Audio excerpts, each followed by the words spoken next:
Now let's talk about why high performers avoid difficult conversations and how that quietly sabotages success.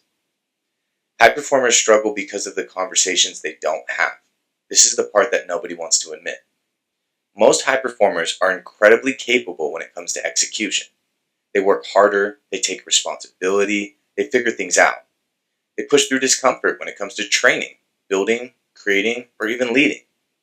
But when it comes to interpersonal discomfort, clarifying expectations, naming tension, confronting misalignment, that's where things quietly break down. Not loudly, not dramatically, quietly. Avoided conversations show up as resentment, as burnout, as overfunctioning, as thinking, why do I have to do everything myself? As teams that look fine on the surface but feel heavy underneath. Here's the paradox. The more competent you are, the easier it is to avoid difficult conversations because you can just handle it yourself. And that exact strength becomes the thing that captures growth. And this exact thing is the poison that infects so many high performers because they have the ability to do the hard work and do something pretty tough by themselves. It just doesn't work sustainably. That's why we've talked so much about breaking down and burning out, because that's the issue high performers run into. Not being able to, but more of not being able to continue to do it. If you can't have hard conversations, your ceiling is limited, and it always will be.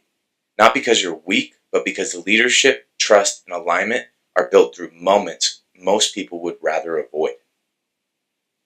So I have a story about these things that I like to share, and it is of course confidential, but I like sharing these things because it does hit home a little bit more. And when these things do hit home a little bit more, I think it clicks a little better for you guys to understand what we're talking about and how this does apply to your situation as well. So we're going to focus on an athlete that I worked with. He was a high performing athlete. We'll call him Jake, but of course everything's confidential. We don't reveal anything private. And he was doing everything right on paper. He was disciplined, consistent, coachable, and respected. But performance started slipping for Jake. Not dramatically, just enough to matter. He started getting frustrated quicker. He was spending more time away from the team and more time alone. Jake even noticed he was becoming harder on himself for everyday things. When we started digging into it all, it wasn't about effort or ability. It was about a conversation he was avoiding.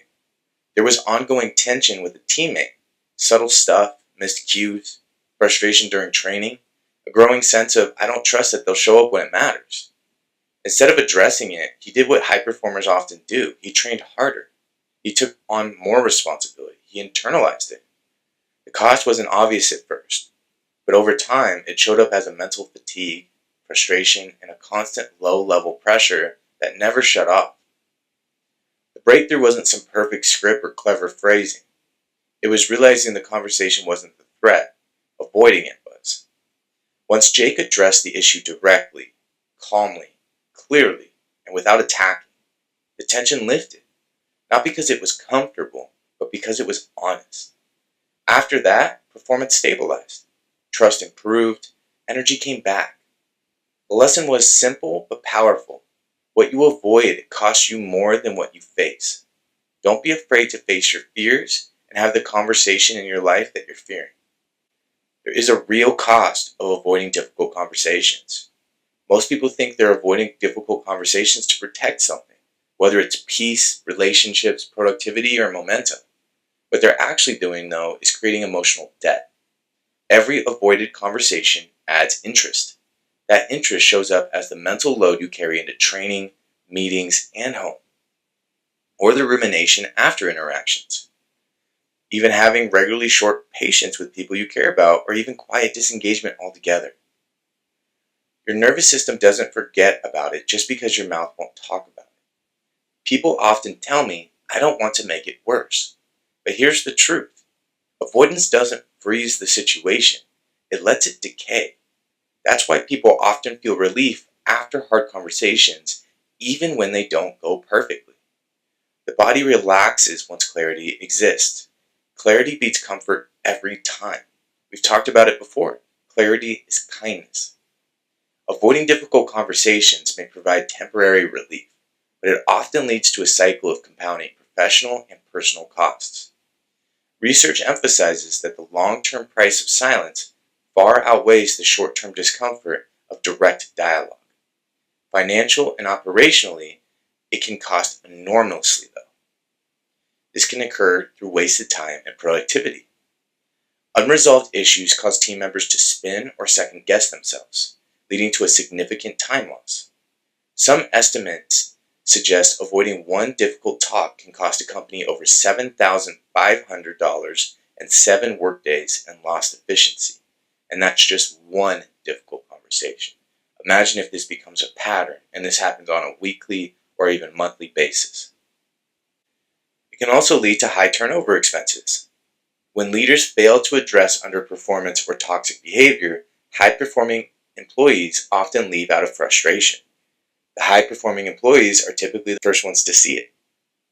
Replacing a single employee can cost between 50% to 200% of their annual salary. It is always better to keep someone than to replace somebody.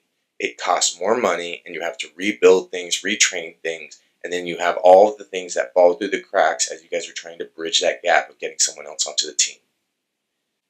Ultimately, this can kill companies and teams through revenue and innovation loss.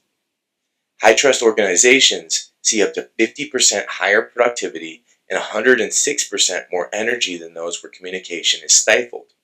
Avoiding feedback prevents creative problem-solving and can stall a company's revenue growth by up to 30%, a third of the revenue. That's a huge impact. It also impacts cultural and emotional sides of things by eroding trust. Silence is often interpreted as a lack of leadership or an endorsement of mediocre standards. This creates a culture of fake peace where resentment grows beneath the surface, further creating a psychological toll. Avoiding tough talks increases stress and anxiety for all parties involved. For the person avoiding the talk, the internal tension can manifest physically, such as through jaw tension, shallow breathing, or even constant anxiety. Avoiding difficult conversations can even lead to issues in relationships through scorekeeping. In both personal and professional settings, people often keep score of unaddressed grievances until they eventually explode, which can permanently damage relationships. One thing a lot of people don't think about is that there are also legal and strategic risks to consider. The legal vulnerability is that delaying feedback can lead to blindsiding an employee during formal disciplinary actions, which may be viewed unfavorably by tribunals in cases of unfair dismissal or discrimination. It can also compound problems, just like a medical